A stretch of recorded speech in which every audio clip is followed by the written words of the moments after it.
This is a book review of Sync. This is a book by Strogatz, who has spent most of his life studying complex systems, dynamic systems, chaos theory. He is a mathematician by trade. He is a professor at Cornell University, or was at the time of this book's writing. This is a fascinating book. It's about synchronisation, and he looks at a number of different things which synchronise both animated things, living things, and inanimate things. So he shines a spotlight on things in the natural world and things in the universe which have a tendency to synchronise. That is to say, their motion or their behaviour becomes aligned, so that they behave in similar ways, often imitating each other. The best way to demonstrate this is with metronomes. If we were to place a number of metronomes on this table, and let's say they were all starting at different times, what would happen over a period of time is that because they're all connected by a table or a surface, this was a problem for hundreds of years for people that wanted to be able to tell the time on ships, on long voyages at sea. And he gives the example of where this problem was first noticed, and it was noticed when a sailor placed pendulums on his ship, and he noticed that they would eventually synchronise. So pendulums or metronomes, oscillating objects, because they affect one another, because they have some influence on the behaviour of others around them, they will all eventually synchronise so that their motion will be completely in harmony. They'll be completely moving at the same rates periodically. And he looks at a number of cases where this can be observed. So a slightly strange one perhaps is that it's quite well known that the menstrual cycle of women, if they spend a long time together, if women live together, their periods will actually synchronise. He looks at this. He studies Circadian cycles as well, Circadian cycles, sleeping cycles, and looks at how our sleep cycles are determined by temperature and lights. There were some interesting investigations which took place where people were isolated, one in a cave and one in an underground facility, where the idea was they lost all track of the time, and they tracked sleeping cycles, and there were some interesting discoveries there about how our brain regulates sleep. Looks at the human heart as well, because of course our lubdub, that occurs because there's a part of the brain on the right side which all fires in synchronization, causing the heart to contract, causing the heart to beat. There are some other interesting cases he looks at as well. So he looked at, in 2000, the Millennium Bridge. So we built a bridge across the Thames. I think on one side it was St Paul's Cathedral, and on the other side I think it was the Royal Festival Hall. But there was a bridge across the Thames, and when it first opened, people started walking on the bridge, and the bridge started swaying to and fro, started moving sideways. People beforehand had no idea that this was going to happen, and the reason for this was that as people began to walk on this bridge, people tend to imitate or copy the behaviour of others around them, and so with moving their right foot and then their left foot and then their right foot, that caused a gentle swaying of the bridge. It just so happens that the bridge had I think it's called a resonant frequency, because all elastic objects or things that can move, like guitar strings, they have a natural frequency, and bridge designers have to be very aware of this and design bridges so that whatever happens to be travelling across doesn't interfere or doesn't cause the bridge to resonate at its natural frequency, because that's going to cause it to oscillate.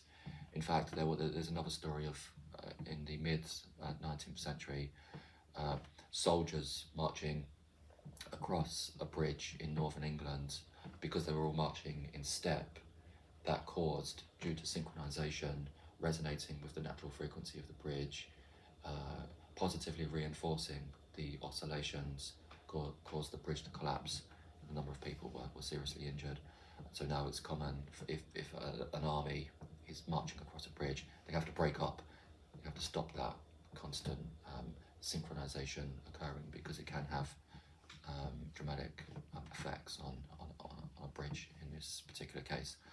But with the Millennium Bridge, so as it began to sway gently, rather like the pendulums exerting force on each other, because if the pendulums are swinging left and right, they're moving the surface underneath them a tiny amount, but that's causing the pendulums next to them to move very slightly, and that causes the pendulums to move in lockstep with one another, and so the effect becomes greater the more in sync independent oscillators become. And on the bridge, as the bridge started to sway, people then started moving their right foot to one side, their left foot to the other side, in order to balance themselves, and so that exaggerated the swaying of the bridge. And they had to close it for something like 2 years, and put dampeners on the bridge to stop the resonating effects, because it was simply it was too dangerous, people walking across it, and it was resonating like 30 centimetres, which doesn't sound like a lot, but if you're walking on something that's moving, sideways 30 centimetres, you're obviously going to notice that. The book also talks about schools of fish in the ocean moving in synchronisation, and flocks of birds as well. It's not too mathematical. He tries to explain synchronisation in terms that can easily be understood. And there are some deeper elements to this book. In a sense, he seems to be suggesting that, on the one hand, there's entropy, which is the proclivity of systems to move towards disorder, to move towards the opposite of synchronisation, to move towards chaos, to become less orderly. But synchronisation, spontaneous synchronisation, effectively means that because the things that are moving within a system, the objects within a system, because they're exerting influence on the other objects around them, anti-entropy, if you possibly could think of it like that, or negentropy, as it's sometimes known, negative entropy, is the tendency of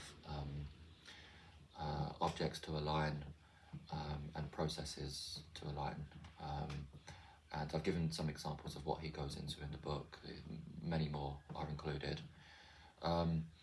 Why might this book be useful? I think there's a number of reasons. First, thinking about how we can use synchronisation in our everyday lives, thinking about what we're actually doing, what we're engaged with, what kinds of activities we are taking the time to complete. Are these different activities symbiotic? Do they create synergy? Are they positively reinforcing? Somebody that's doing one activity and then a completely different activity and then another completely different activity, are not necessarily combining the synergy, and so the net result is much less. They're able to achieve less if they're working in different directions.